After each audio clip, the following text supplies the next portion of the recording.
15 ऑगस्टच्या तुम्हा सर्वांना खूप खूप शुभेच्छा. चला तर आज सकाळी सकाळी मस्त दर्शनला रेडी केलं आणि दर्शन गेला होता तिच्या स्कूलमध्ये. त्याच्यानंतर तो घरी आला आणि आम्ही पण गावातल्या शाळेमध्ये गेलो होतो. आता जायचं आहे मला शेतात. तर चला आज आमचं शेत परत तुम्हाला एकदा दाखवते काय काय आहे म्हणून. वावरात पोहोचलो आणि शेजारच्या काकांनी हे मस्त बारीक असे स्प्रिंकलर लावलेले होते. खूप छान दिसत होते. ऊन तापलं तेव्हा तर इतकं मस्त व्ह्यू दिसत होता यामधून, पण इकडे येणं झालं नाही. त्यानंतर पोचली होती मी माझ्या शेतामध्ये. आता इथं आहे ना आमच्या वावरामध्ये नांगरणी मारण्यासाठी हे यंत्र आलेलं होतं.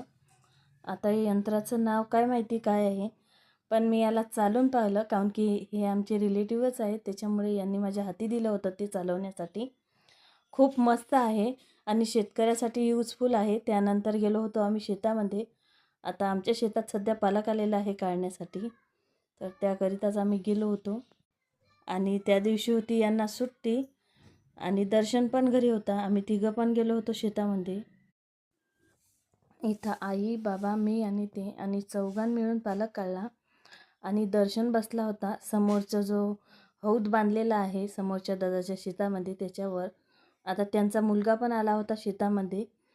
तो पण छान अशा पालखाच्या गड्ड्या त्याच्या बाबाला आणून देत होता, कारण हौदात धुवा लागत होता तो. त्यानंतर थोड्या वेळानं आम्ही आलो होतो घरी, कारण घरी आल्यानंतर करायचा होता स्वयंपाक. माझी जी कामं आहे ते मी आटपून घेतले आणि नंतर बसली होती स्वयंपाकासाठी. आता स्वयंपाकाला संध्याकाळी आमची छकूबाई आली होती माझ्याजवळ आणि मस्त कांदा निसत बसली. काय करतं होय? आता काय करून राहिली तू अबलू? कांद्याची टकरा